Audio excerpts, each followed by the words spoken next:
So, hello students.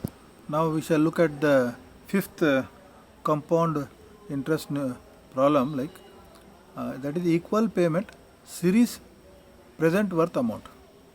So here the words are equal payment, means the payment is equal, the amount is same, whatever a value, the value of a remains same over the entire period. And present worth means what is the present worth today, what is the worth of that.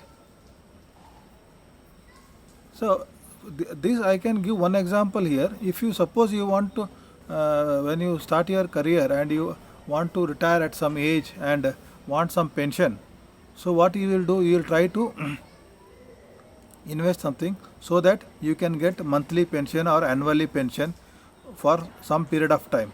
Okay, so this will help you amount which you have to put in the bank or any saving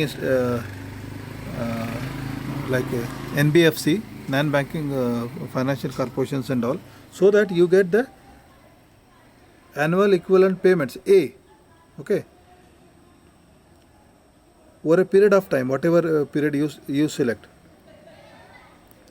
The objective of this mode of investment is to find the present worth of an equal payment made at the end of every interest period for n interest periods, or an interest rate of I compounded at the end of every interest period. The corresponding cash flow diagram is shown in figure below. P is the present worth, A is the annual equivalent payment, I is the interest rate, N is the number of interest periods, can be in months or years, and the formula to compute P is equal to A in bracket 1 plus I raised to N minus 1 divided by I in bracket 1 plus I raised to N. Okay, where P bar A comma I comma N is called the equal payment series present worth factor. One more to understand it better, we will take one more real life problem. Suppose you want to buy equipment CPU, okay, for your CPU, which saves rupees 8,000 per year for 6 years. Every year, if you buy equipment for your, you have got a bunch of computers, and you buy some equipment, so that equipment will save you 8,000 rupees every year for 6 years. Okay, whatever it is, maintenance cost, repair cost, spare cost, but there is some investment required, and that investment will fetch you a saving of 8,000 rupees per year for the next 6 years. That is all totally 48,000 rupees you save. If the sales organization has to earn 18% rate return, how much could it be justified now for the purchase of this piece of equipment? Suppose now you have to buy the equipment, so how much you are able to pay so that you will get a savings of rupees 8,000 for the next 6 years. So A is equal to 8,000 rupees, that is a equal payment, okay, one thing, and then N is equal to 6 years, and interest rate is 18% here, means 0.18. So when you are investing money, so you want a better returns. So A is equal to 8,000 rupees, N is equal to 6 years, I is equal to 0.18. Please don't write directly 18%, or you will do mistakes. P is equal to how much? So substituting the values in the equation, P is equal to 8,000 in bracket 1 plus I, that is 0.18 raised to 6 minus 1 divided by 0.18 1 plus 0.18 raised to 6.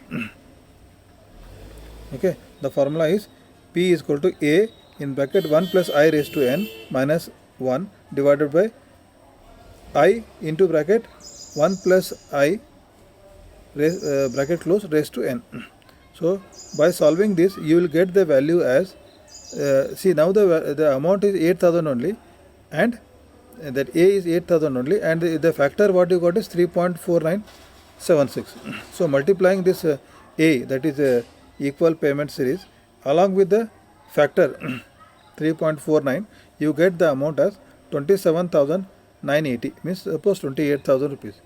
So now what you get from this numerical is, if you are investing say 28,000 rupees or lower than that, then it is advantageous, so that you will get 8,000 rupees returns every year for the next 5 years. This is the idea.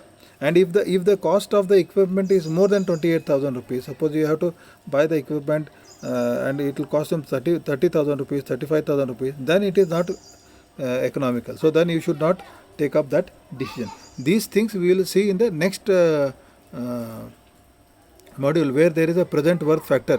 When you want to compare two projects, the two proposals, then how you are going to compare. So this present worth factor is one of the best methods to compare both of them as on today. What is the situation? So as on today in this problem, if I spend 28,000 rupees and I get 8,000 rupees for next 6 years, it is okay at 18% interest rate. Okay. Thank you.